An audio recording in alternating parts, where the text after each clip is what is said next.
మేమందరం కలిసిన తండ్రి నిన్ను ప్రార్థించుటకు నేను స్తుతించి గణపరిచి మహింపరచుటకు ఇచ్చిన ఈ గొప్ప తరుణమును బట్టి నీకు వందనాలనైనా.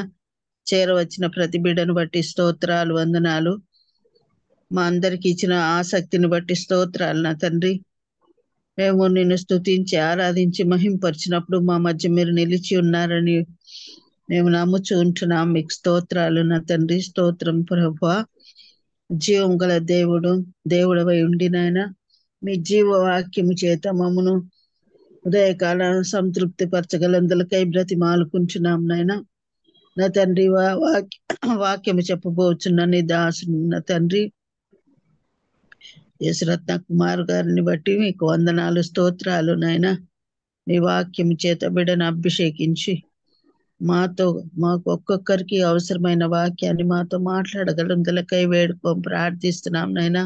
బిడ్డను సిలువ చాటున మరుగుపరచండి నా తండ్రి. జీవము నా తండ్రి, జీవ వాక్యమును మేము విన్నప్పుడు నా తండ్రి శ్రద్ధగాను ఆసక్తిగాను విని గైకొనుటకు గ్రహించుకొనుటకు నీ సహాయం దయచేయండి నాయన. మీ పరిశుద్ధాత్మ శక్తిని మాలో మా చుట్టూ ఆవరింపజేసి నడిపించమని, ముఖ్యంగా నా తండ్రి నీ వాక్యము ద్వారా నా తండ్రి మేము నీ రాకడ కొరకు శుద్ధిపరచబడవారంగా ఉన్నట్లు కృప దయచేయమని ప్రార్థిస్తున్నానయ్యా. ఈ శాశ్వతమైన ఈ లోకంలో నా తండ్రి మేము జీవిస్తూ ఉంటుండగా ప్రతి విషయంలో నీకు అనుకూలముగా నీ ఇష్ట ప్రకారము నిన్ను పోలి నడుచుకుని వారముగా ఉండునట్లు నా తండ్రి మేమందరం సిద్ధపరచబడుటకు, ఆధ్యాత్మికంగా బలపరచబడుటకు, నీ శక్తి చేత నింపబడుటకు కృపా సహాయం మీరే మాకు దయచేయగలందులకై ప్రార్థిస్తున్నాం నాయన. నా తండ్రి మరి అనారోగ్యం చేత బాధపడుతున్న ప్రతి బిడ్డను బట్టి కూడా ప్రార్థిస్తున్నా. మరి జాన్సన్ ను బట్టి ప్రార్థిస్తున్నా అన్న తండ్రి. బిడ్డకు ఇచ్చిన కొద్దిపాటి స్వస్థతను బట్టి వందనాలు, స్తోత్రాలు. సంపూర్ణ స్వస్థత, బలము, శక్తి అనుగ్రహించమని ప్రతిమాలుకుంటున్నాం నైనా. దయామయుడ, కృపామయుడ, ఆత్మ స్వరూపుడు అయిన నా తండ్రి మరి ఈ వర్చువల్ ప్రేయర్ ఫెలోషిప్ లో నా తండ్రి ఏ కుటుంబము లేకుంటే ఏ వ్యక్తి నా తండ్రి ఏ బాధ చేత, వేదన చేత, దుఃఖము చేత ఉన్నారో నా తండ్రి ప్రతి బిడ్డను మీరు ఆదరించమని, కనికరించమని, కాపాడమని ప్రార్థిస్తూ ధైర్యపరచమని బ్రతిమాలుకుంటున్నానయ్యా. నా తండ్రి ఈ వర్చువల్ ప్రేయర్ ఫెలోషిప్ లో జరగబోతున్న ఈ కార్యక్రమం అంతటిలో నా తండ్రి మీరే ఆది అంతమై ఉండి మాతో మాట్లాడగలందులకై ప్రార్థిస్తూ నేను స్తుతించి ఆరాధించి మహింపరుస్తూ ఈ ప్రార్థన, విజ్ఞాపన, స్తుతి, ఆరాధన నా ప్రభు అయిన క్రీస్తు పేరిట అడిగి వేడుకొని ప్రార్థిస్తున్నాను తండ్రి. ఆమేన్. ఆమేన్. Praise lord. దేవుని నామానికి మహిమ కలుగును గాక. Praise the lord. ఈ సమయంలో మనకి వాక్యాన్ని అందించబోతున్నటువంటి గౌరవనీయులు జేసురత్న కుమార్ అన్నయ్య గారు అందరికీ సుపరిచితులనండి. కొత్త వారి కోసం, సభా మర్యాద కోసం చిరుపరిచయం అండి. దేవుడు మనకు ఏర్పరిచినటువంటి దైవ సేవకుల కోసం పరిచయం చేయటం గౌరవంగా భావిస్తా ఉన్నాను. గౌరవనీయులు బ్రదర్ నేతలూరి జేసురత్న కుమార్ గారు లా విద్యా రంగంలో బహుగా రాణించడమే కాకుండా సంక్షోభంలో ఉన్న ప్రజలను ఆదుకున్నటకు గాను అనునిత్యము తన ఉన్నత ఉద్యోగ వరమును సాధనముగా వాడుతున్నారు. దేవుణ్ణి మరియు పొరుగువారిని ప్రేమించినప్పుడు క్రీస్తును అనుసరిస్తూ మెట్రోపాలిటన్ మెజిస్ట్రేట్ గా సమర్థవంతంగా పనిచేయడం ఎంతైనా సాధ్యమే అని వారు నిరూపించారు. చట్టం మరియు న్యాయం గురించి వారికి ఉన్న దైవిక అవగాహన, దాని అనువర్తనంలో వారి కరుణతో కూడిన గ్రహింపులు అవసరతలో ఉన్న అనేక మందికి గొప్ప ఆశీర్వాదం. గౌరవనీయులైన జేసురత్న కుమార్ అన్నయ్య గారు మరియు ప్రియ సతీమణి గారు అనిత గారులకు 2 పిల్లలు మోజెస్ మరియు ఏంజలినా. ప్రస్తుతం వారు గుంటూరులో నివసిస్తా ఉన్నారు. దేవుడు అన్నయ్య గారి కుటుంబాన్ని ఆశీర్వదించిన విధానాన్ని బట్టి దేవునికి వందనాలు తెలియజేస్తూ వెల్కమ్ టు అన్నయ్య గారు. ప్లీజ్ అండి.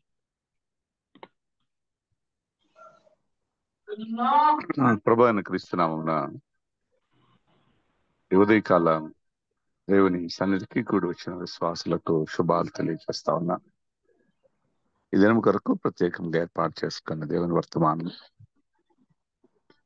భక్తుడైన యోహాను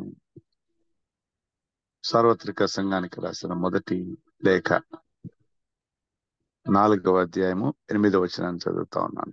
4వ అధ్యాయము 8వ వచనము. దేవుడు ప్రేమస్వరూపి, ప్రేమ లేని వాడు దేవుని ఎరుగడు. చిన్న ప్రార్థన చేసుకుందాం. కృపాసత్య సంపూర్ణుడా, మహోన్నతుడా, ఈ ఘనమైన నామానికి మేము చెల్లిస్తూ మరొకసారి మీ పాద సన్నిధికి వస్తున్నాం తండ్రి. ఈ ఉదయకాలమున మీ వాక్యాన్ని ధ్యానించి మరొకసారి మీ వాక్యం చేత హెచ్చరింపబడి మా జీవితాలను ఈ నూతన దినాన్ని ప్రారంభించుకోవటానికి మీరు ఇచ్చినటువంటి ఈ మంచి సమయాన్ని బట్టి మీకు మేము చెల్లిస్తున్నాం. కృపా సత్య సంపూర్ణుడువు, మహోన్నతుడు అయిన దేవుడవు, ఆకాశ మహాకాశముల పట్టుజాలని గొప్ప దేవుడు. ఆయన మమ్మలను నాయన బిడ్డలుగా ఎంచి తండ్రిగా మీరుండి నడిపిస్తున్నందుకు మీకు వందనాలు. ప్రతిదినము మా జీవితాలను సరిచేయటానికి మీరు ఇష్టపడుతున్నారు. మేము తప్పిపోయేటువంటి వారిగా ఉంటే మీ వాక్యం చేత హెచ్చరిస్తూ ఉన్నారు. మిమ్మల్ని విడిచేటువంటి వారిగా ఉంటే ప్రేమతో మమ్మలను చేయి పట్టుకొని నడిపించే తండ్రిగా ఉన్నారు. అందరిని బట్టి మీకు మహిమ చెల్లిస్తూ ఈ ఉదయకాలమున మీ మెల్లనైన స్వరంతో తండ్రి మీ వాక్యాన్ని మాకు అందించమని, మా జీవితాలను హృదయాలను నూతనపరుచుకునేటువంటి ధన్యతను మాకు అనుగ్రహించమని ఈ ప్రార్థన మా రక్షకుడైన క్రీస్తు యేసు పేరిట వేడుకొని సమర్పిస్తున్నాము తండ్రి. ఆమేన్. చదువుకున్న వాక్య భాగము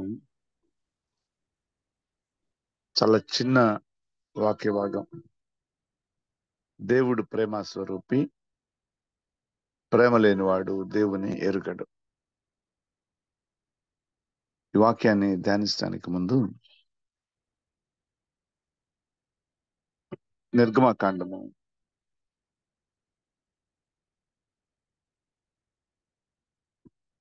34వ అధ్యాయము, నిర్గమకాండము 34వ అధ్యాయము 6వ వచనంలో ఈ విధంగా రాయబడి ఉంది. నిర్గమకాండము 34వ అధ్యాయము 6వ వచనం.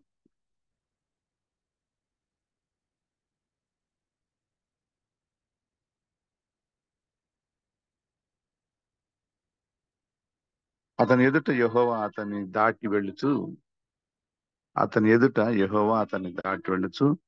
యెహోవా కనికరము, దయా, దీర్ఘశాంతము, విస్తారమైన కృపా సత్యములు కల దేవుడైన యెహోవా, ఆయన వేవేల మందికి కృప చూపును. 9వ వచనంలో, ప్రభువా నా మీద నీకు కటాక్షం కలిగిన ఎడల నా మనవి ఆలకించుమాను.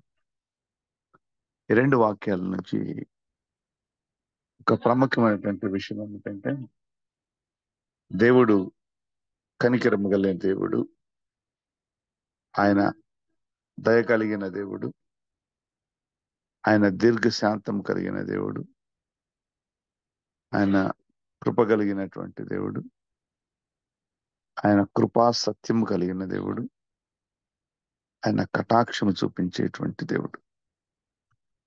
ఈ మాటలన్నీ వింటూ ఉంటే మనకేమర్థమవుతుందంటే, ఈ పదాలు మనకు అలవాటైన పదాలు.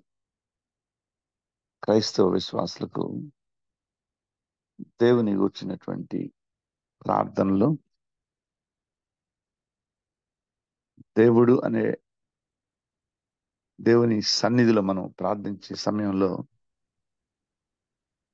మన ప్రార్థనలో మనం దేవుని గూర్చినటువంటి ఈ లక్షణాలన్నీ కూడా మనం పలికి దేవుని స్తుతించడానికి, దేవుని ప్రార్థించడానికి ఇష్టపడతాం.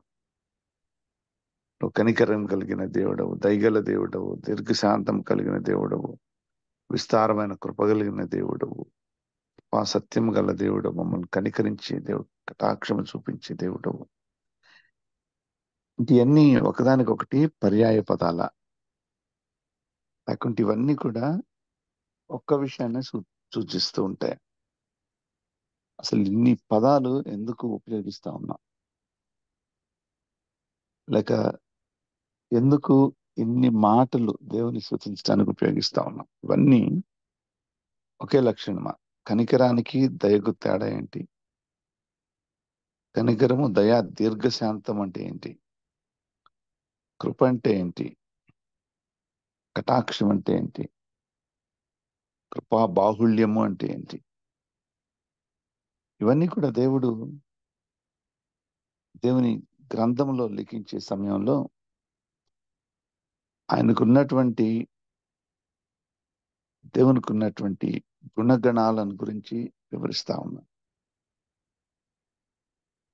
Attributes of God.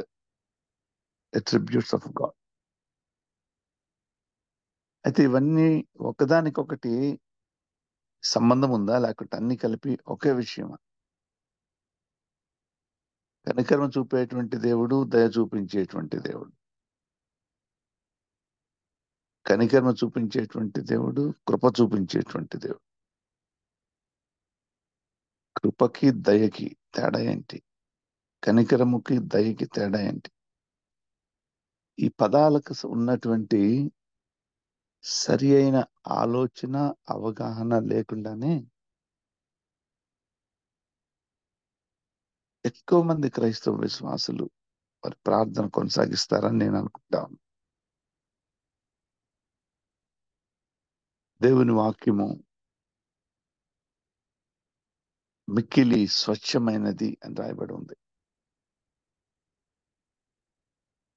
ఆయన ప్రేమను గురించి, కనికరము గురించి, దీర్ఘశాంతము గురించి, కృపను గురించి, కటాక్షం గురించి చదువుకోవటానికి ముందు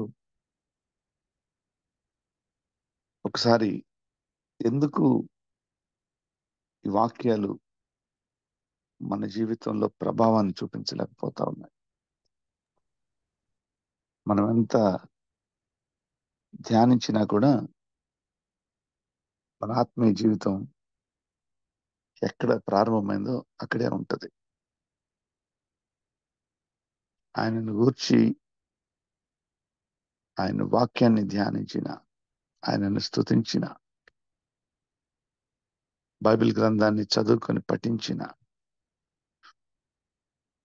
మన ఆత్మీయ జీవితం ఎక్కడ ప్రారంభమైందో అక్కడే ఉంటది. నీ మాట మిక్కిలి స్వచ్ఛమైనది అని కీర్తనల గ్రంథం 119వ అధ్యాయం 140 వచనంలో చెప్తా ఉన్నాడు దావీదు మహారాజు. వాక్యం స్వచ్ఛమైనది, నా జీవితం ఇంకా స్వచ్ఛమైనదిగా మార్చబడలేదు. ఎందుకు? కీర్తనల గ్రంథం 12వ అధ్యాయం 6వ వచనంలో యెహోవా మాటలు పవిత్రమైనవి అని రాయబడింది. వాక్యం పవిత్రమైనది. వాక్యాన్ని అనేక సంవత్సరాలుగా బాల్యం నుండి పఠిస్తున్న మనం, ధ్యానిస్తున్న మనం పవిత్రమైన వారిగా ఎందుకు మార్చబడలేదు? 119వ దావీదు కీర్తన 130వ వచనంలో నీ వాక్యము వెల్లడగుట తోడనే వెలుగు కలుగును అని రాస్తాం. వాక్యము వెల్లడగుట తోడనంటే when it is రిలీజ్డ్, దేవుని వాక్యం అట్లా ఒకసారి బయటకు రిలీజ్ అయితే వెలుగు కలుగుతుంది అని ఉంది. కానీ మన హృదయము, మన జీవితం ఇంకా చీకట్లో ఉందేమో. తెలివి తక్కువ వారిగా ఉంటా ఉన్నాం మేము, అవివేకంలో ఉంటున్నాం మేము. అందుకే 119వ సంకీర్తన 130వ వచనంలోనే అవి తెలివి లేని వారికి తెలివి కలిగించును అని రాయబడు. వాక్యాన్ని విని జ్ఞానాన్ని పొంది తెలివి తక్కువ జీవితమే జీవిస్తూ ఉంటాం.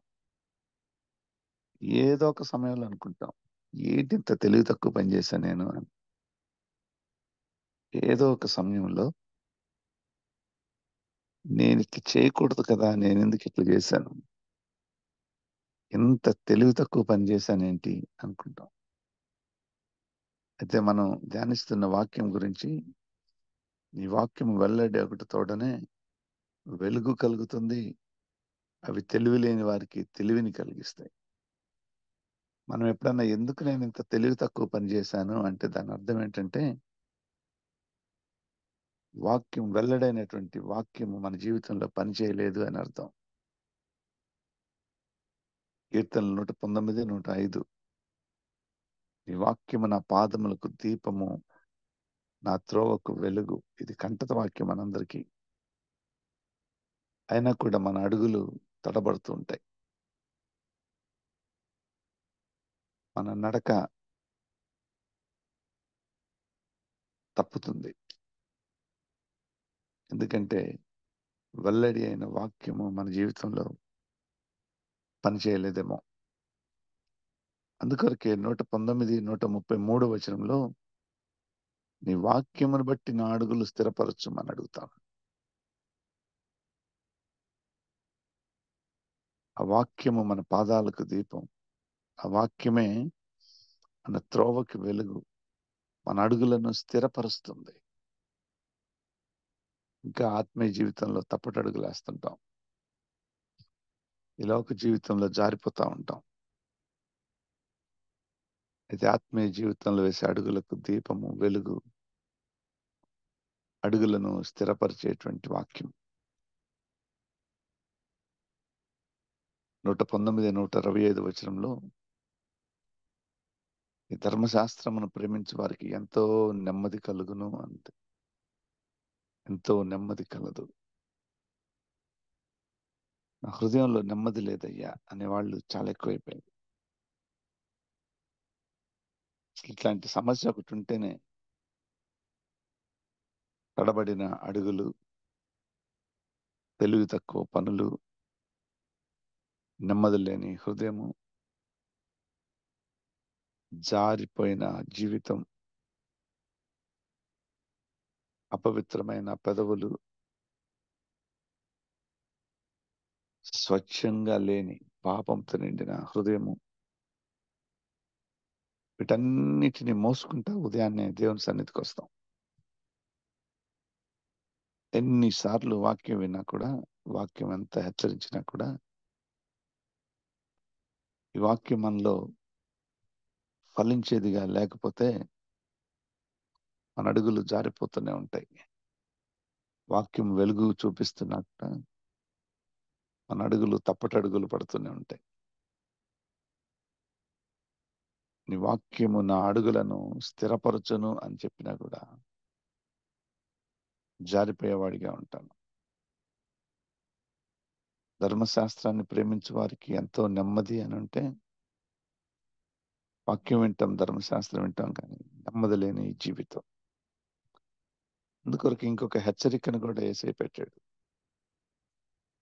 ఇర్మీయా గ్రంథం 23:29లో నా మాట అగ్ని వంటిది కాదా అని ఉంది. చాలా కాలం విని విని విని మన జీవితంలో మార్పు లేకపోతే నీ వాక్యము నా మాట అగ్ని వంటిది కాదా, బండను బద్దలు చేయు సుత్తి వంటిది కాదా, హృదయాలను పగలగొట్టేటువంటి సుత్తి వంటిది. ఇర్మీయా 5:14లో కూడా నా వాక్యములు వారిని కాల్చున్నట్లు నీ నోట వాటిని అగ్నిగా పెట్టాను అన్నాడు. ఇప్పటి వరకు వెలుగు, పవిత్రమైనది, స్వచ్ఛమైనది, స్థిరపరిచేది, దీపము, నెమ్మది కలిగిస్తుంది అన్న యేసయ్య ఈ మాటలు కూడా ఉన్నాయి. నా వాక్యం వారిని కాల్చును. పాదములకు వెలుగు. మన జీవితంలో మార్పు రాకపోతే కాల్చేటువంటి అగ్ని అనుంది. నెమ్మదిగా చెప్తుంటే మనం వినటం లేదు. నీ పాదములకు దీపము, నా త్రోవకు వెలుగు. నీ ఆజ్ఞ దీపముగాను, ఉపదేశము వెలుగుగాను ఉన్నది. ఈ వాక్యం అడుగులను స్థిరపరచును అని ఎంత నెమ్మదిగా చెప్తున్నా కూడా వినకపోతే ఇర్మీయా ప్రవక్త ద్వారా చేసిన హెచ్చరిక, నా మాట అగ్ని వంటిది, బండలను బద్దలు చేయు సుత్తి వంటిది. ఇర్మీయా 5:14లో నా వాక్యములు వారిని కాల్చున్నట్లు నీ నోట వాటిని అగ్నిగా, ఈ జనమును కట్టెలుగా నొచ్చేసేదని. ఇదే యెహోవా వాక్కు. యాకోబు పత్రిక 24వ అధ్యాయం 24వ వచనం. ఆత్మలను రక్షించుటకు శక్తిగల వాక్యము అని. ఆత్మలను రక్షించుటకు శక్తి కలిగిన ఈ వాక్యాన్ని సాత్వికముతో అంగీకరించుడి అని ఉంది. ఎంత మంచి మాటలు దేవుని వాక్యం వలన హెచ్చరిస్తా ఉంది. యాకోబు పత్రిక 21వ వచనం చదువుతున్నాను. అందుచేత సమస్త కల్మషమును, విర్రవీగుచున్న దుష్టత్వమును మాని లోపల నాటబడి మీ ఆత్మలను రక్షించుటకు శక్తిగల వాక్యమును సాత్వికముతో అంగీకరించుడి అని రాయబడు. యోహాను సువార్త 6:23లో యేసయ్య చెప్పిన మాటలు ఆత్మయు జీవమునై ఉన్నవి అని రాయబడు. నీ మాటలు ఆత్మయు జీవమునై ఉన్నవి. అవి మనకు జీవాన్ని ఇచ్చేటువంటి మాటలు. 140 వచనము, కీర్తనల గ్రంథం 119, 140లో నీ మాట మిక్కిలి స్వచ్ఛమైనది అని రాయబడుతుంది. నీ మాట మిక్కిలి స్వచ్ఛమైనది, సజీవమై బలము కలదై, రెండంచులు గల ఎటువంటి ఖడ్గము కంటెను వాడిగా ఉండి ప్రాణాత్మలను, కీళ్లను, మూలుగను విభజించినంత మట్టుకు దూరుచు హృదయం యొక్క తలంపులను ఆలోచనలను శోధించుచున్నది అని రాయబడి. ఇంత అద్భుతమైన వాక్యం ఎందుకు మన జీవితంలో పని చేయటం లేదు? ఇంత అద్భుతమైన వాక్యం మన జీవితంలో, మన హృదయంలో పని చేయటం ప్రారంభిస్తే దేవుని గూర్చినటువంటి గొప్ప మర్మాలను తెలుసుకునేటువంటి వారిగా ఉంటాం. ఎందుకు పని చేయదు అంటే, వాక్యం వినేటప్పుడు కానీ, వాక్యం ధ్యానించేటప్పుడు కానీ, ఈ వాక్యాన్ని మనము అక్షరంగా మాత్రమే అంగీకరించేటువంటి వారిగా ఉన్నాం. వాక్యము ఆత్మ చెప్పేటువంటి మాటలు అని మనం గ్రహించాం. ఈ వాక్యంలో ఉన్నటువంటి అద్భుతమైన సత్యాలను మనం ధ్యానించాం. అక్షరాలుగా చదువుకుంటూ ముందుకు వెళ్ళిపోతూ ఉంటాం. అక్షరమైనటువంటి వాక్యము జీవితాలను చంపుతుంది. ఆత్మ అయినటువంటి వాక్యము జీవితాలను బ్రతికిస్తుంది. అందుకొరకు దేవుని వాక్యాన్ని ధ్యానించేటప్పుడు దాని నిజమైనటువంటి అర్థాన్ని తెలుసుకునేటువంటి వారిగా ఉన్నారు. ఈ అర్థం తెలుసుకున్నప్పుడు, ఆత్మీయ అర్థాలు తెలుసుకున్నప్పుడు నిజంగా దేవుని యొక్క శక్తి ఎటువంటిది, దేవుని యొక్క ప్రేమ ఎటువంటిది, అసలు ఆయన కనికరం అంటే ఏమిటి, పదాలను అక్షరాలుగా కాకుండా ఆత్మదేవుని లక్షణాలుగా గ్రహించగలుగుతాం. అందుకొరకే ఈరోజు ఒక ప్రాముఖ్యమైనటువంటి మాటను ధ్యానించడానికి నేను ఇష్టపడుతున్నా. మనం చదువుకున్నటువంటి వాక్య భాగంలో నిర్గమకాండం 34వ అధ్యాయం 6వ వచనంలో అతని ఎదుట యెహోవా అతనిని దాటి వెళ్ళుచు యెహోవా కనికరము, దయా, దీర్ఘశాంతము, విస్తారమైన కృపా సత్యము కల దేవుడైన యెహోవా అని రాయబడం. అంటే ఆయన కనికరము కలిగినటువంటి దేవుడు. మత్తయి సువార్త 9వ అధ్యాయం 36వ వచనంలో 9వ అధ్యాయం 36వ వచనంలో అనేక మంది ప్రతి విధమైనటువంటి రోగములు, వ్యాధులు కలిగినటువంటి వారు అక్కడ ఉన్నారు. మత్తయి సువార్త 9వ అధ్యాయం 36వ వచనానికి వెళ్దాం. 35 నుంచి చదువుతున్నాను. యేసు వారి సమాజ మందిరంలో బోధించుచు, రాజ్య సువార్త ప్రకటించుచు, ప్రతి విధమైన రోగమును వ్యాధిని స్వస్థపరచుచు సమస్త పట్టణముల యందును గ్రామముల యందును సంచారం చేశాను. ఆయన సమూహములను చూచి వారు కాపరు లేని గొర్రెల వలె విసికి చెదరి ఉన్నందున వారి మీద కనికరపడి యేసయ్య కనికరపడినటువంటి దేవుడు. నిర్గమకాండంలో యెహోవా దేవుని గూర్చినటువంటి ఆత్మీయ లక్షణ, స్పిరిచువల్ అట్రిబ్యూట్, ఆయన కనికరం చూపేటువంటి దేవుడు. యేసయ్య కూడా అనేక మంది జన సమూహము ప్రతి విధమైన రోగములు వ్యాధిని కలిగినటువంటి వీరందరూ చూస్తే వీరు గొర్రెలు లేని కాపురుల వల్ల ఉన్నందున వారి మీద కనికరపడి అని రాయబడి ఉంది. ఆయన కనికరము చూపేటువంటి దేవుడు. మత్తయి సువార్త 14వ అధ్యాయము, మత్తయి సువార్త 14వ అధ్యాయంలో 13వ వచనం చదువుతున్నాను. యేసు ఆ సంగతి విని ధోని ఎక్కి అక్కడ నుండి అరణ్య ప్రదేశమునకు ఏకాంతముగా వెళ్ళను. జన సమూహములు ఆ సంగతి విని పట్టణముల నుండి కాలి నడకన ఆయన వెంట వెళ్ళిరి. ఆయన వచ్చి ఆ గొప్ప సమూహమును చూచి వారి మీద కనికరపడి అని రాయబడి ఉంది. వారి మీద కనికరపడి వారిలో రోగులైన వారిని స్వస్థపరిచాను. అదే అత్యంత ప్రాముఖ్యమైనటువంటి విషయం ఏమిటంటే, సాయంకాలం అయినప్పుడు శిష్యులు ఆయన వద్దకు వచ్చి ఈ అరణ్య ప్రదేశంలో భోజనములు దొరకదు కాబట్టి వారిని పంపివేయమని చెప్పాను. అయితే యేసయ్య వారికి భోజనం పెట్టడానికి ఇష్టపడుతున్నాడు. శిష్యులు వారిని పంపివేయడానికి ఇష్టపడుతున్నారు. ఇదే కనికరము. ఆయన కనికరము చూపినటువంటి దేవుడు. మత్తయి సువార్త 20వ అధ్యాయం 34వ వచనంలో, మత్తయి సువార్త 20వ అధ్యాయము 34వ వచనము, 34వ వచనంలో, ప్రభువా మా కన్నులు తెరవవలెనండ్రి. కాబట్టి యేసు కనికరపడి వారి కన్నులు ముట్టెను. కనికరపడి వారి కన్నులు ముట్టెను. 29వ వచనం నుంచి 34వ వచనం వరకు జరిగిన ఈ సంఘటనలో యేసయ్య ఎరుకో ప్రాంతానికి వచ్చినప్పుడు బహుజన సమూహం ఆయన వెంట ఉన్నప్పుడు ఇద్దరు గుడ్డివారు యేసయ్యను ఎలుగెత్తి అరిచి, దావీదు కుమారుడా మమ్మలను కరుణింపుము అన్నాడు.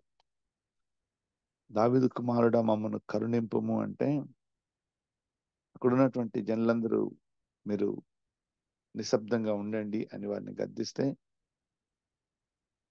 వారు ఇంకా పెద్దగా ప్రభువా దావీదు కుమారుడా మమ్మను కరుణింపమని మరి పెద్ద కేక వేశారు.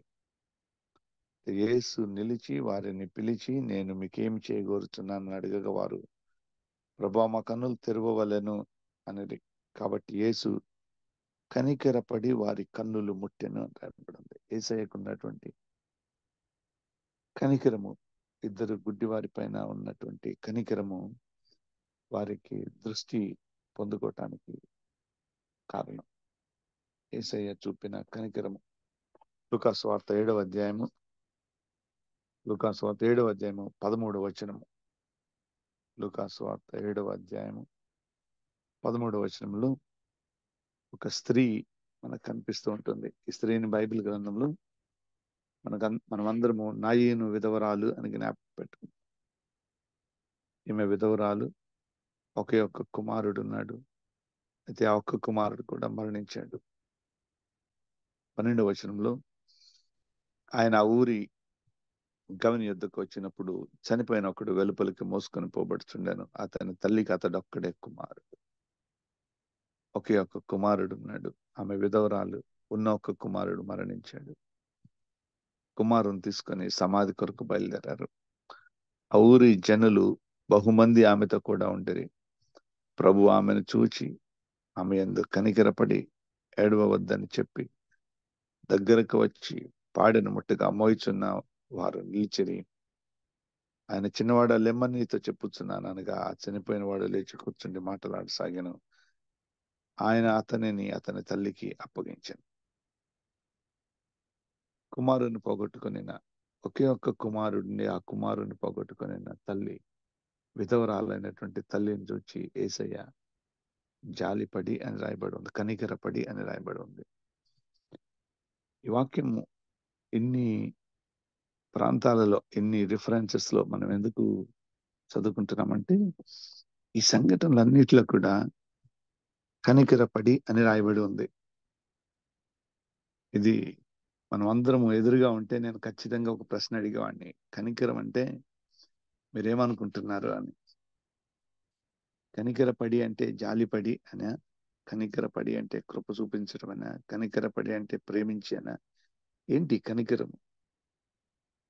హెబ్రీలకు రాసినటువంటి పత్రిక 4వ అధ్యాయం 16వ వచనము. హెబ్రీ 4:16. హెబ్రీ 4:16. 14వ వచనం నుంచి చదువుతున్నాం. 16వ వచనంలో కనికరం గురించి రాయబడి ఉంది. 14. ఆకాశ మండలము గుండా వెళ్ళిన దేవుని కుమారుడైన యేసు అను గొప్ప ప్రధాన యాజకుడు మనకు కలిగి ఉన్నాడు కనుక మనము ఒప్పుకొనిన దానిని గట్టిగా చేపట్టుదాం. మన ప్రధాన యాజకుడు మన బలహీనతలందు మనతో సహ అనుభవం లేనివాడు కాడు, కానీ సమస్త విషయంలోనూ మన వలనే శోధింపబడినను ఆయన పాపం లేనివాడిగా ఉండెను. కనుక మనము కనికరింపబడి సమయోచితమైన సహాయం కొరకు కృప పొందినట్లు ధైర్యముతో కృపాసనము యొద్దకు చేరుతాము. మనము కనికరింపబడాలి అంటే ఆయన కృపాసనం దగ్గరికి మనం చేరుకోవాలి. ఏంటి మనము కనికరింపబడాలి, దేవుని చేత కనికరింపబడాలి.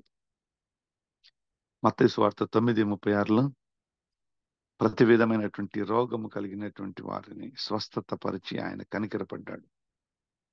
మత్తయి 14:14 జన సమూహం చూచి వారికి బోధించిన తర్వాత వారిపైన కనికరపడ్డాడు.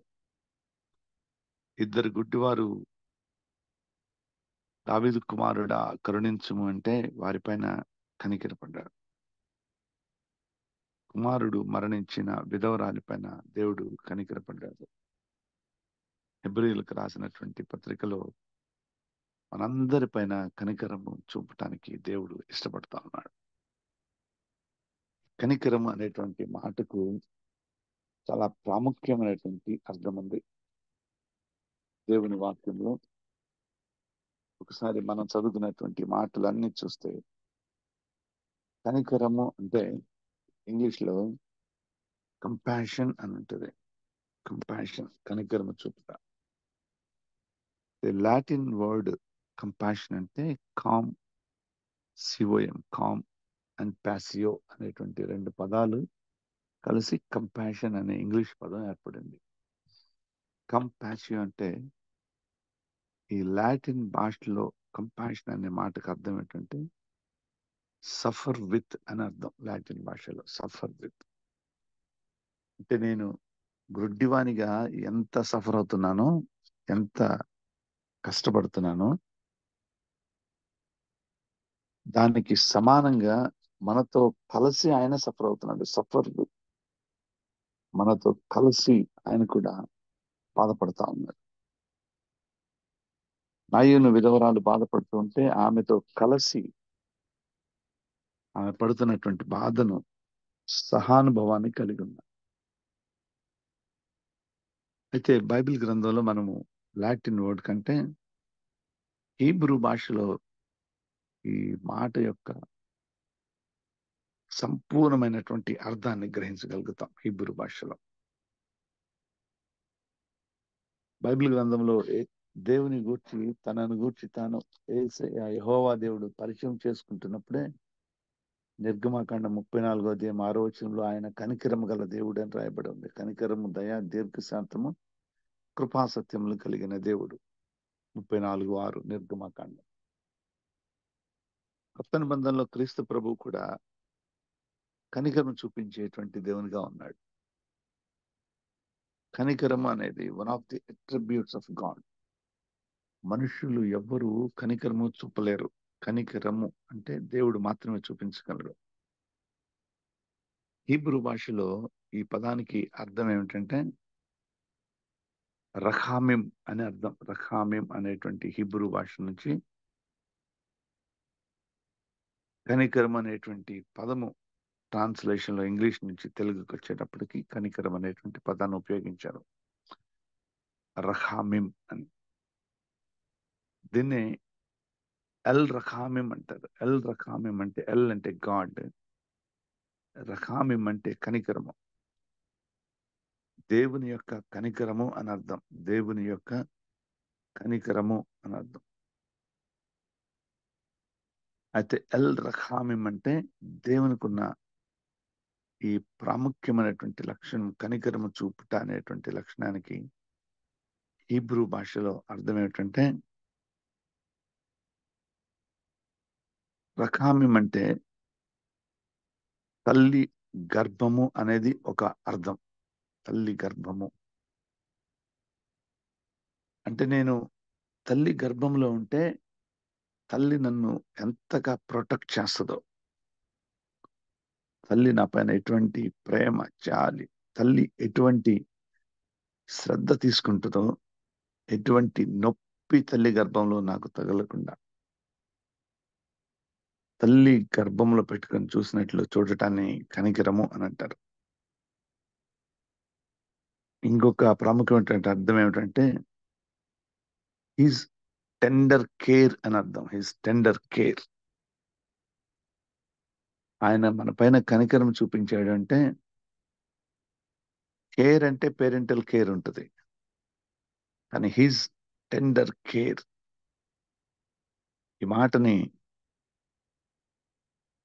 మానవ భాషలో అర్థమయ్యేటట్లు కొంత ప్రయత్నం చేస్తూ చేసినటువంటి ఎగ్జాంపుల్, ఇలిస్ట్రేషన్ ఏంటంటే, తల్లి తనకు పుట్టిన బిడ్డను ఒళ్ళో పెట్టుకొని ఫీడ్ చేస్తూ కళ్ళలోకి చూస్తూ బిడ్డను హత్తుకున్నటువంటి ఆ గొప్ప వాత్సల్యత, గొప్ప వ్యక్తపరిచినటువంటి ఆ ఫీలింగ్ ని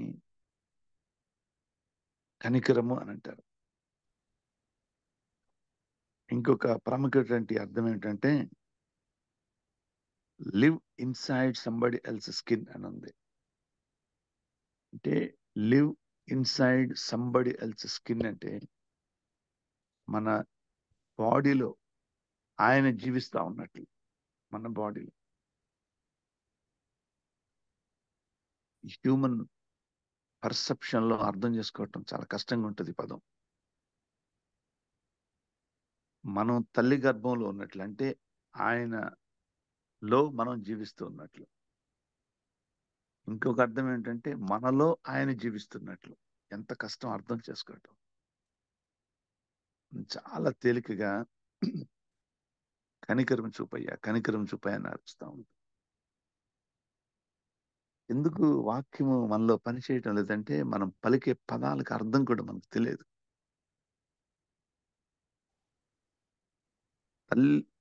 తల్లి గర్భంలో ఉన్నటువంటి పిండం అంటే మనము we are inside the body of mother. అంటే దేవుని యొక్క శరీరం లోపల మనం ఉన్నాం. We are inside. అంతగా ప్రొటెక్ట్ చేస్తున్నాడు ఆయన. ఇంకొక అర్థం ఏమిటంటే మన ఇన్సైడ్ ఆయన ఉన్నాడు. ఇది బియాండ్ హ్యూమన్ కాంప్రహెన్షన్. అంటే మానవులుగా ఈ పదం యొక్క లోతైన మర్మము అర్థం చేసుకోవటం చాలా కష్టం. అయితే చాలా స్పష్టంగా మనకు అర్థమయ్యేటట్లు వివరించినటువంటి ఒక గొప్ప మాట ఏమిటంటే కంపాషన్ అంటే మనము ఎంత బాధపడుతున్నామో మనకు సమానమైనటువంటి బాధను ఆయన పొందటం. ఇది కంపాషన్ అంటే. నాయును విధవరాలు గురించి చూసాం. విధవరాలు, భర్త లేడు, కుమారుడు మరణించాడు. సమాధికి వెళ్తూ ఉంటే హృదయం అంతా వేదనతో ఉంటుంది, కన్నీటితో నిండిపోయి ఉంటుంది. అయితే చుట్టూ ఉన్నటువంటి వారు ఆమెను దిగులు పడొద్దని చెప్పగలరు. చుట్టూ ఉన్నటువంటి వారు మేమున్నాము అని చెప్పగలరు. చుట్టూ ఉన్నటువంటి వారు కన్సోల్ చేయగలరు. కానీ ఆమె పడుతున్నటువంటి వేదనతో సమానమైనటువంటి వేదన ఎవరు భరించరు. అది దేవుడు మాత్రమే చేస్తాడు. అది యేసయ్య మాత్రమే చేస్తాడు. అది కనికరం చూపించటం అంటే. ద డెప్త్ ఆఫ్ పెయిన్, ఆమె ఎంత బాధ అనుభవిస్తుందో దానికి సమానమైన బాధను యేసయ్య అనుభవిస్తున్నాడు. దానిని కనికరపడి అని అంటారు. మనకి ఇంకా తేలిగ్గా అర్థం కావాలంటే, మన బిడ్డలు ఒకవేళ కడుపు నొప్పితో విలవిల్లాడుతూ ఉంటారు. అపెండిసైటిస్ ఏదో ఒక కారణం చేత పొట్ట పట్టుకొని మెలికలు తిరిగిపోతా ఉంటారు. తండ్రిగా చెయ్యి వేసి భుజం మీద, వీపు మీద, మనం పొట్ట మీద నిమురుతూ ఉంటాం, తగ్గుద్దయ్యా. తల్లి ఆ బాధను చూడలేక కన్నీరు విడవచ్చు. మన హృదయంలో వేదన ఉండొచ్చు. కానీ ఆ డెప్త్ ఆఫ్ పెయిన్, ఎంత బాధ బిడ్డ అనుభవిస్తున్నాడో దానికి సమానమైన బాధను మాత్రం మనం అనుభవించాం. ఎంత కడుపు నొప్పి ఉందో అంత కడుపు నొప్పి మనం భరించాం. కానీ యేసయ్య భరిస్తాడు. దీనిని కనికరం చూపటం అంటారు. Suffering the depth of pain equal to the people who are suffering. బాధను అనుభవిస్తున్నటువంటి వారి బాధ ఎంత డెప్త్ ఉందో అంత డెప్త్ అనుభవించటం కనికరం అంటే. అందుకే లివింగ్ ఇన్సైడ్ సంబడీస్ స్కిన్ అని రాశారు. అంటే మన ప్లేస్ లో, మన స్థితిలో ఆయన ఉండి ఆయన బాధను అనుభవించటం కనికరం చూపించటం అంటే. ఒక్కోసారి కరుణ అని ఉంటుంది, మర్సీ. మర్సీ అంటే ఏంటంటే, mercy is the compassionate treatment of those in distress.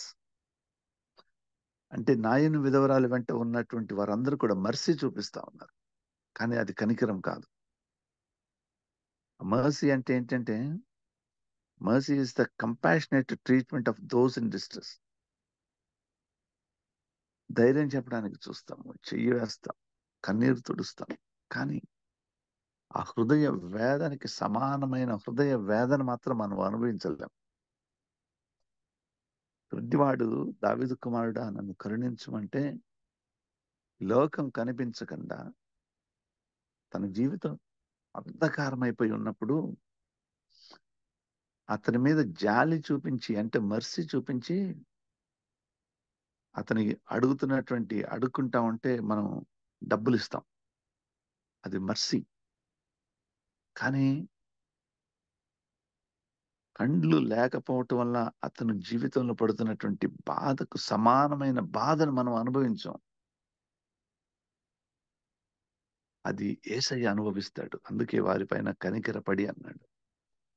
He suffered equal suffering, depth of suffering.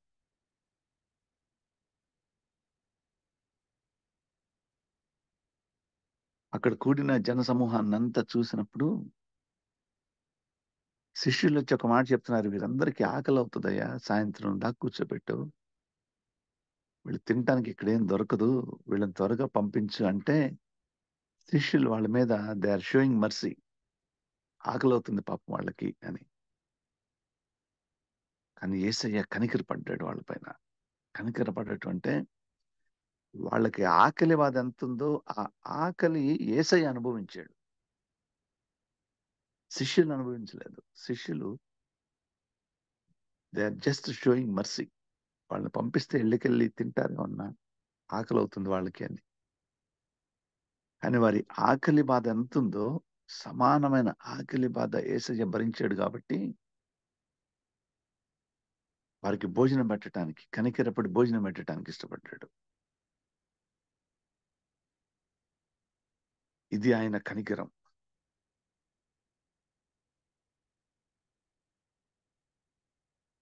ఈ లక్షణం కనికరము పడుట అనేటువంటి లక్షణం దేవునికున్న ప్రాముఖ్యమైనటువంటి లక్షణం. నా పైన కనికరం చూపయ్యా అని అంటే, మనకు తెలిసిన భాషలో ఇప్పటి వరకు మనం ఎందుకు వాడామో మనకే తెలియదు. కనికరము అంటే కంపాషన్ లాటిన్ వర్డ్ చెప్పాను. It derived from Latin word compassion. Suffer with అని ఉంది.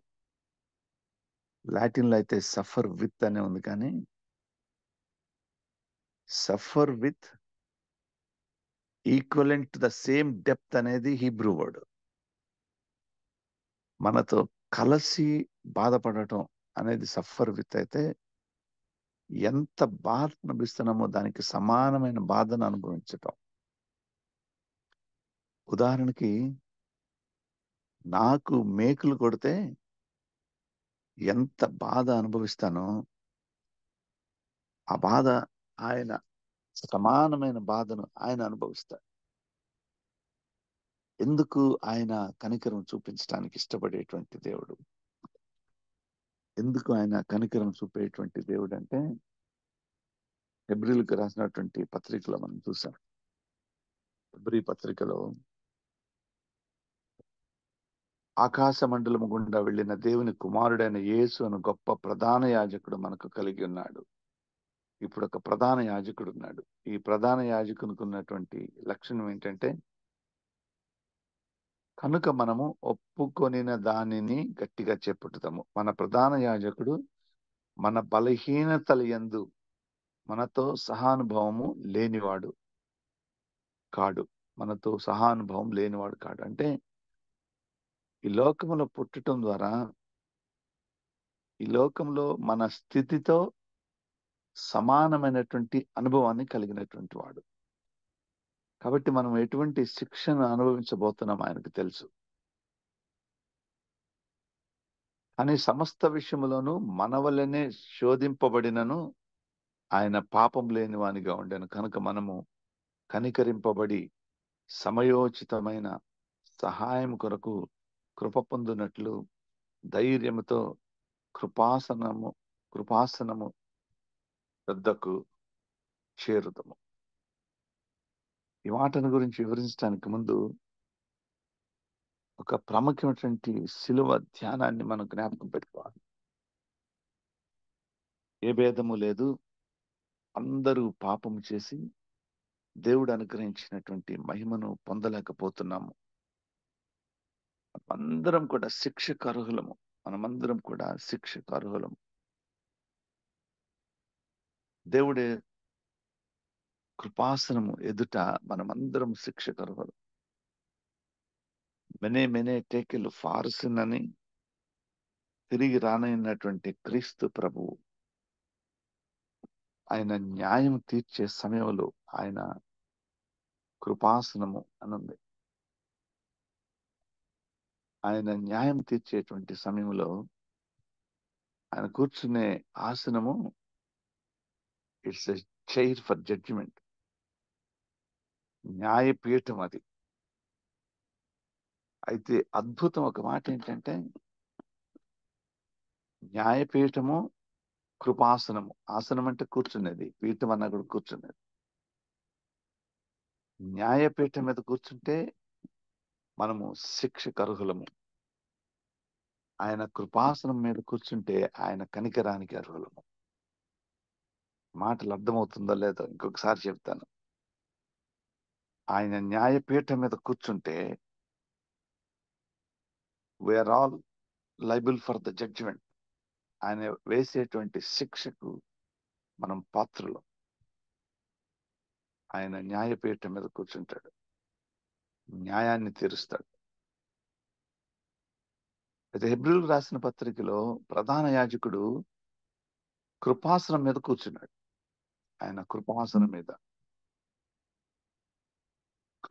మీద కూర్చుంటే ఆయన కృప చూపించాలి. న్యాయపీఠం మీద కూర్చుంటే న్యాయాన్ని స్థాపించాలి. న్యాయాన్ని స్థాపిస్తే ఆయన జడ్జిమెంట్ ప్రకారం మనందరము శిక్షకు పాత్రులం. ఈ శిక్ష ఎలా ఉంటుందంటే, అగ్ని ఆరదు, పురుగు చావదు. పండ్లు కొరుకుతూ ఆ బాధను భరించలేం. దేనికి పంపించబడతాం? ఆయన న్యాయపీఠం మీద కూర్చొని న్యాయం తీర్చడం ప్రారంభిస్తే. అందుకొరకే ఆయన కృపాసనం మీద కూర్చున్నాడు. ఇప్పుడు కృపాసనం మీద ఎందుకు కూర్చున్నాడు అంటే, సమయోచితమైనటువంటి సహాయము కొరకు మనము కృప పొందినట్లు ఆయన కృపాసనం మీద కూర్చుంది. ఇది హెబ్రీయులకు రాసిన పత్రికలో. ప్రధాన యాజకుడు సమయోచితమైనటువంటి సహాయము మనకివ్వటానికి, జడ్జిమెంట్ ప్రకారం మనము నరకానికి పాత్రులమైతే, ఆయన కృపాసనం మీద ప్రధాన యాజకునిగా కృపాసనం మీద కూర్చుంటే ఆయన మన పైన కృప చూపిస్తాడు. కృప చూపించటం అంటే నరకంలో మనము ఎటువంటి బాధను భరించాలో దానికి సమానమైనటువంటి బాధను ఆయన భరిస్తాడు. అందుకొరకే మనము కనికరింపబడి అని రాయబడి ఉంది. కనికరింపబడుట అంటే ఈక్వల్ ఇంటెన్స్ పెయిన్ ఆయన భరిస్తాడు. ఈక్వల్ డెప్త్ ఆఫ్ పెయిన్ ఆయన భరిస్తాడు. అందుకొరకే అల్ రహూమ్ అంటే అది అర్థం. దేవుని కనికరం అంటే అది అర్థం. తల్లిదండ్రులు కాదు, ఈ భూమి మీద ఎవ్వరు కూడా కనికరం చూపించలేరు. కనికరం అనేది it is a God's attribute. Mercy చూపించగలం, తల్లిదండ్రులుగా కూడా మనం కనికరం చూపించలేం. ఆయన గుడ్డి వారిపైన కనికరం చూపించాడు, ఆకలిగా ఉన్నటువంటి వారిపైన కనికరం చూపించాడు, విధవరాండ్ర పైన కనికరం చూపించాడు, జన సమూహం మీద కనికరం చూపించాడు. కానీ సిలువలో పాపి పైన కనికరం చూపిస్తున్నాడు. పాపిని ఇలా వదిలేస్తే, విడిచిపెడితే భరించలేని నరక అగ్నికి లోనైపోతాం. ఆయన న్యాయపీఠం మీద కూర్చుంటే మనమందరం అగ్నిలోనికి తోసివేయబడతాం. అందుకే యేసయ్య ప్రధాన యాజకునిగా వచ్చి కృపాసనం మీద కూర్చున్నాడు. ఇప్పుడు ఆయన కృపాసనం మీద కూర్చున్నాడు కాబట్టి ఆయన కృపను పొందటానికి ధైర్యముగా ఆయన కృపాసనం దగ్గరికి మనం సమీపించగలం. సిలువ ఆయన కృపాసనము. సిలువలో ఆయన మన పైన కనికరను చూపించేటువంటి దేవుడు. మనం ఎటువంటి బాధను నరకంలో భరిస్తామో దానికి సమానమైనటువంటి సేమ్ ఇంటెన్స్ ఆయన సిలువలో మన కొరకు భరించాడు. కాబట్టి అది ఆయన సిలువలో మన కొరకు చూపించినటువంటి కనికరము. ఆయన కనికరము చూపించేటువంటి దేవుడు. Live inside somebody else skin అని ఇంగ్లీష్ లో ట్రాన్స్లేషన్ లో రాసింది.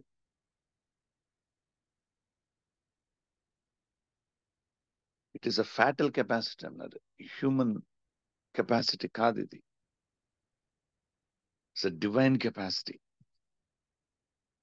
దేవుడు మాత్రమే ఒకరి బాధకు సమానమైనటువంటి బాధను భరించగలడు.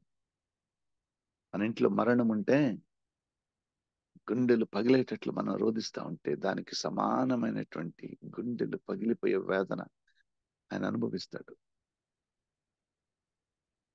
ఈ హృదయంలో దుఃఖము వేదన ఉంటే సమస్యలతో నువ్వు ఆయన కృపాసనాన్ని సమీపించినప్పుడు నీ హృదయంలో ఉన్నటువంటి వేదనకు సమానమైన వేదన భరించడానికి ఆయన ఇష్టపడతా ఉన్నాడు.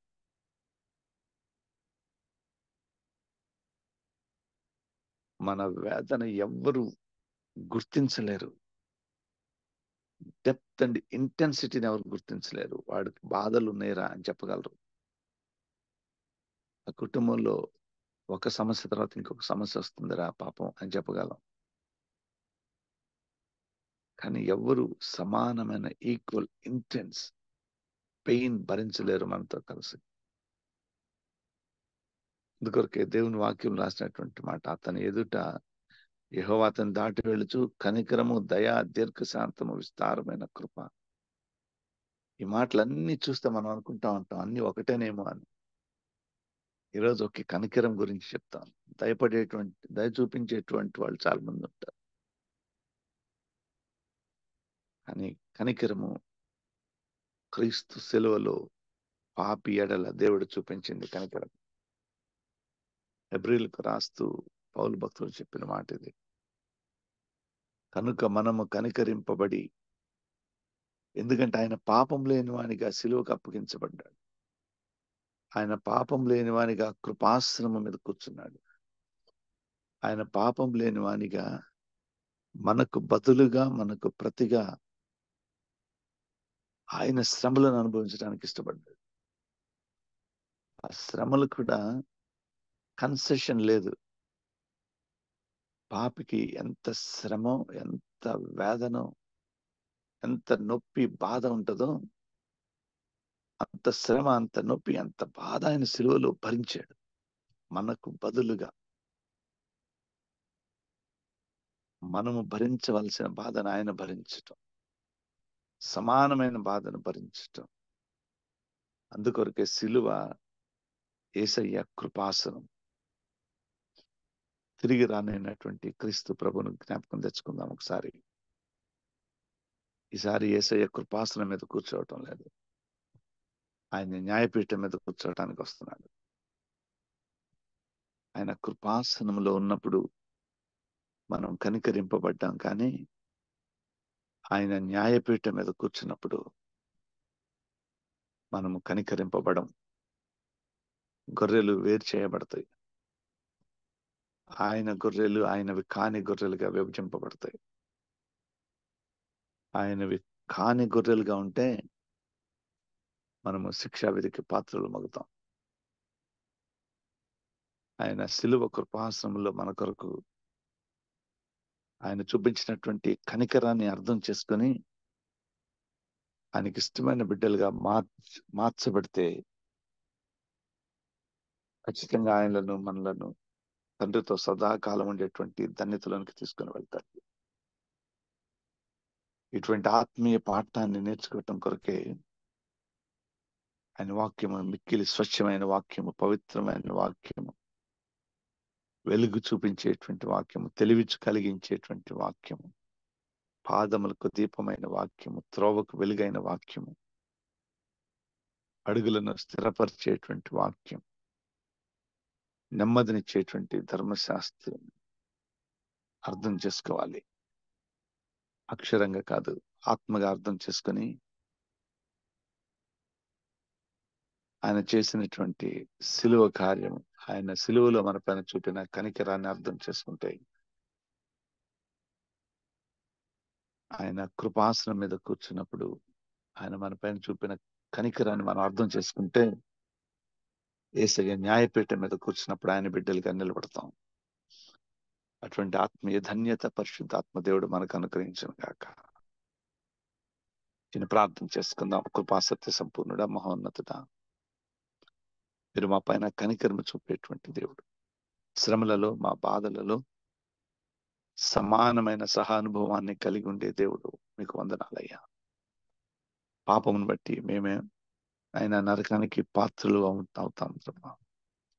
నరక యాతను తండ్రి మాకు సమానంగా సిలువలో మీరు సహానుభవాన్ని కలిగి ఉన్నారు. ఆయన సిలువ మీ కృపాసనం. ఆయన మీ సిలువ ఆ పైన కనికరము చూపించేటువంటి కృపాసనం. మాకు బదులుగా మీరు పొందిన శ్రమలను జ్ఞాపకం చేసుకొని మీకు మహిమ చెల్లిస్తున్నాం. మీ వాక్యాన్ని అర్థం చేసుకుని ఆయన అది రెండంచులు కలిగిన వాడి అయిన ఖడ్గం కంటే పదునైనది అయినా మేము అనేక సార్లు వింటున్నా కూడా ప్రభా, అది మా ప్రాణాత్మలలోకి, కీళ్లలోకి, మూలుగులను విభజించట్లేదయ్యా. మాకు సహాయం చేయమని వేడుకుంటున్నాం. ఆయన కంపాషనేట్ గాడ్. ఇక ఈ సృష్టిలో కనికరం కలిగినటువంటి మనుషులు లేరు. ఆయన మీరు దేవుడిగా ఉండి మా పైన కనికరం చూపేటువంటి దేవుడు. అదని బట్టి మీకు మహిమ చెల్లిస్తూ మీ రక్షణలోకి మమ్మల్ందరినీ నడుపమని ఈ ప్రార్థన మా రక్షకుడైన క్రీస్తు చేసి పెట్టి వేడుకొని సమర్పిస్తున్నాము తండ్రి. ఆమేన్. ఆమేన్. ఆమేన్. ప్రైజ్ లార్డ్ అన్నయ్య. దేవుని నామానికి మహిమ కలుగును గాక. Praise the praise Lord. Lord. దేవుడు మాట్లాడిన విధానాన్ని బట్టి మేము ఎంతగానో హెచ్చరించబడ్డాం, నూతనంగా ఆత్మీయ బలాన్ని పొందుకున్నాం, ఆశీర్వదించబడ్డాం. సహవాసం తరపున మీకు ప్రత్యేక వందనాలు తెలియజేస్తా ఉన్నాం. మన మధ్య ఉన్నటువంటి రాబర్ట్ జేమ్స్ అయ్య గారు ముగింపు ప్రార్థన, పరలోక ప్రార్థన ఆశీర్వాదాన్ని ఇస్తారు. అయ్య గారు ప్లీజ్. ప్రార్థన. ప్రేమ గల తండ్రి, పరిశుద్ధమైన దేవ, కనికరం చూపు ప్రభువ, మీకు స్తోత్రములు, వందనాలు చెల్లిస్తున్నాం. ఈరోజు నీ దాసుని మా కొరకు ఏర్పరచుకొని కనికరము గురించిన ఆ నిజమైన అర్థమును, ఆ లోతైన భావమును మాకు వివరించినందుకై నీకు వందనాలు. మా యొక్క బాధ, నిజంగా నీవు సమానమైన బాధను అనుభవించి దాని నుండి విడిపించటానికి మీరు చూపుతున్న ఆ విధానం, లేక ప్రేమ, అదే నిజమైన కనికరం అని బైబిల్లో రాయబడిన అనేకమైన సందర్భములు, మా వ్యక్తిగత జీవితాల్లో కూడా మీరు ఎలాగనో మా కనికరం చూపిస్తున్నారు. ఆ విషయాల్ని కొంతమట్టుకు అర్థం చేసుకోగలిగినాం. దేవాన్ని కుమారుకు మీరు ఇచ్చిన ఆలోచన గ్రహింపు కొరకై తిరిగి మాకు బోధించడానికి నేను ఏర్పరచుకున్నందుకై నీకు స్తోత్రాలు చెల్లిస్తాను. మోషే మొదలుకొని ఎలాగ నువ్వు ఎలా కనికరం చూపిస్తా ఉన్నావు.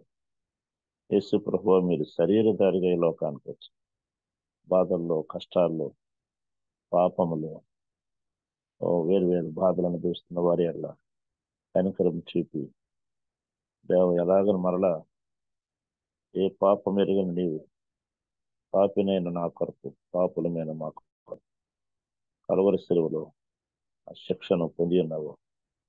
ఇంకా నువ్వు కృపా సింహాసనం మీదనే ఉన్నావు కాబట్టి కనికరం చూపే తండ్రి, కనికరం చూపు ప్రభువా, మమ్మల్ని కరుణిస్తూ, కనికరిస్తూ, క్షమిస్తూ దేవని రాజ్య వారసులుగా చేస్తూ ఉన్నారు. అయినను తండ్రి, నీ వాక్యము ముందుగా మేము హెచ్చరించబడినట్టుగా ఇంత వాక్యము వింటున్నా, చదువుచున్నా, మా ముందు ఉన్న, మా చేతిలో ఉన్న ప్రభువా, మరి ఇంకా మేము మారవలసినది.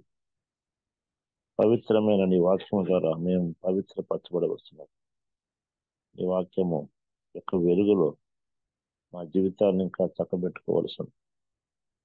దేవా, స్తోత్రాలు చెల్లిస్తున్నాం. ఇంకా మమ్మల్ని మా ఇళ్ళ దీర్ఘశాంతం వహించి మాకు సహాయం చేస్తున్నందుకే నీకు వందనాలు. మా ఏడల ఊరిమి వహిస్తున్నందుకే నీకు వందనాలు. అయితే ఒక రోజు వస్తుంది అని కూడా విన్నాం. అప్పుడు నువ్వు దేవా న్యాయపు తీర్పు సింహాసనంపై ఉంటావు, తీర్పు తీర్చే సింహాసనంపై. అప్పుడు కనికరించబడ్డానికి అవకాశం లేదు, కానీ శిక్షించబడ్డానికి దానిలో ఎవరు వెళ్ళకూడదని నేను ప్రార్థన చేసుకుని నీ కనికరం పొందుకొని ఇతర ఏళ్ళ కూడా మేము కనికరం కలిగేవారుగా మాకు సహాయం చేయండి. ఈరోజు ఈ గొప్ప వాక్యం మాకు ఇచ్చినందుకు దేవా, మా జీవితకాలం అంతా ఆ కనికరాన్ని పొందుకుంటూ దేవా అటువంటి ఆశీర్వాదమును అనుభవించడానికి సహాయం చేయండి. ఈరోజు ఈ గ్రూప్లో పాల్గొన్న ప్రతి బిడ్డను, అలాగనే వర్తమానాన్ని తర్వాత వినేవారిని కూడా మీరు ఆశీర్వదించండి. అది వర్తమానించిన దైవజనాన్ని ఇంకనూ మీరు వాడుకోనండి. మీరే మహిమ పొందండి. ప్రభువానికి స్తోత్రాలు చెల్లిస్తాం. యేసు ప్రభు వారి పరిశుద్ధ నామములో ప్రార్థించి స్తుతించి వేడుకొనుచున్నాను మా తండ్రి. ఆమేన్. ఆమేన్. పరలోకమందున్న మా తండ్రి, నీ నామం పరిశుద్ధపరచబడును గాక, నీ రాజ్యము వచ్చును గాక, నీ చిత్తము పరలోకముందు నెరవేర్చినట్లు భూమి అందును నెరవేరును గాక. మాకు కావలసిన అనుదిన ఆహారము నేడు మాకు దయచేయి. చేసిన వారిని క్షమించి ఉన్న ప్రకారం మా అపరాధం క్షమించి మమ్మల్ని శోధనలను తేక కీడు తప్పించను. ఎందుకంటే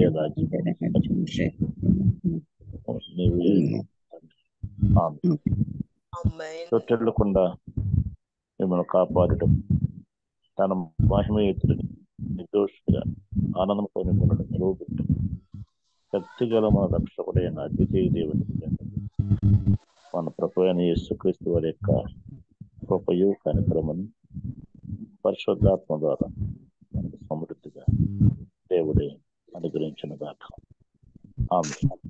ఆమేన్. ప్రైజ్ లార్డ్ అయ్య గారు. దేవుని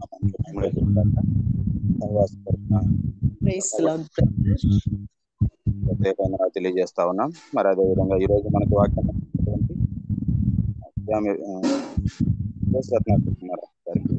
మరొకసారి మన సహవాసం తరపున ప్రత్యేక వందనాలు తెలియజేస్తా ఉన్నాం. కూడి వచ్చిన ప్రతి ఒక్కరికి పేరు పేరున ప్రత్యేక వందనాలు తెలియజేస్తా ఉన్నాం. గమనించండి, ప్రతిరోజు ఇదే లింక్ ద్వారా జాయిన్ అవ్వచ్చండి. ఈ మెసేజ్ అనేది కూడా రికార్డ్ చేయబడతాయి. గమనించండి, యూట్యూబ్ లో బావి రత్నాకర్ అని టైప్ చేసినా కానీ లేదా వర్చువల్ ప్రేయర్ ఫెలోషిప్ టైప్ చేసినా మనకి ఈ మెసేజెస్ అన్ని యూట్యూబ్ లో అవైలబిలిటీలో ఉంటాయండి. గమనించండి. కూడి వచ్చిన ప్రతి ఒక్కరికి పేరు పేరున ప్రత్యేక వందనాలు తెలియజేస్తా ఉన్నాం. కూడికి ముగించబడిందండి. Have a nice day. Thank you అనండి.